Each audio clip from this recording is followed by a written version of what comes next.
নতুন একটা উদ্যোগ, এই উদ্যোগের সাথে বাংলাদেশের সমস্ত তরুণরা আছে, আমি এটি বিশ্বাস করি না। গণঅভ্যুত্থানে 5ই আগস্টের আগ পর্যন্ত বিভিন্ন শ্রেণী পেশার ছাত্র, যুব, কৃষক, রিকশাওয়ালা সবাই যে প্ল্যাটফর্মটার ঐক্যবদ্ধ হয়েছিল, 5 তারিখের পরে যে যার দলগুলোতে ফিরে গেছে। তরুণদের যে অংশটা এখানে এসেছিল তার একটা বিরাট অংশ নিজ নিজ দলে ফিরে গেছে। সুতরাং তাদের ভেতর থেকে আরেকটা অংশ এই একটা উদ্যোগ গ্রহণ করেছে। আমি উদ্যোগটার সফলতা কামনা করি। আমি এই উদ্যোগটায় একটা ইউনিকনেস আছে।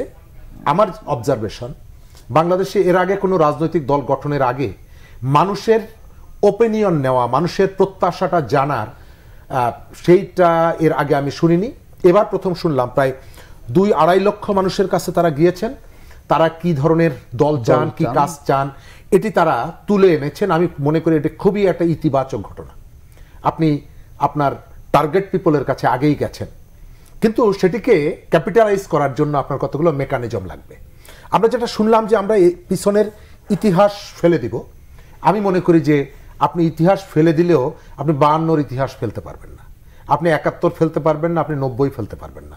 আপনি খুলনা বিশ্ববিদ্যালয় সিন্ডিকেটের সভা ডেকে সেখান থেকে ওই প্রফুল্ল চন্দ্রকে বাদ দিয়ে ফেলতে পারেন, আপনি মুক্তিযুদ্ধের শহীদ ডাক্তার আলিম চৌধুরীর নাম বাদ দিয়ে দিতে পারেন, যেটা খুবই নিন্দনীয় ঘটনা।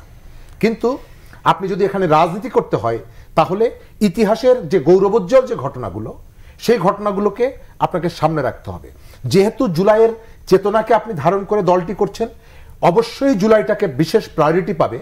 কিন্তু আপনি যদি মনে করেন যে আমার পেছনের এই যে গৌরবোজ্জ্বল ইতিহাস আমি এটিকে মুছে দেব, সেটি হবে না।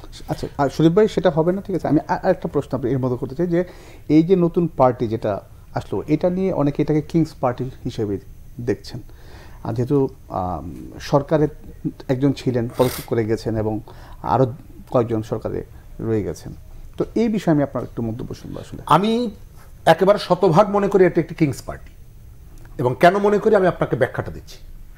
যে গণ অভ্যুত্থানটা কন্ডাক্ট করলো যে বৈষম্য বিরোধী শিক্ষার্থীদের প্ল্যাটফর্ম, সেখান থেকে 3 জন গেলেন সরকারে, তার 1 জন কিন্তু বেরিয়ে এসেছেন।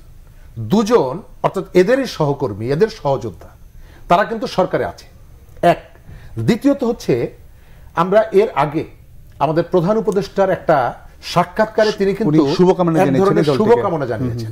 আজকে আইন উপদেষ্টা তার যে সোশ্যাল মিডিয়ায় যে একটা পোস্ট দিয়েছেন, সেখানেও দেখা যাচ্ছে এই দলটির প্রতি এবং নেতৃত্বের প্রতি তার একটা সুপ্ত আকাঙ্ক্ষা অথবা এক ধরনের শুভকামনা তার আছে।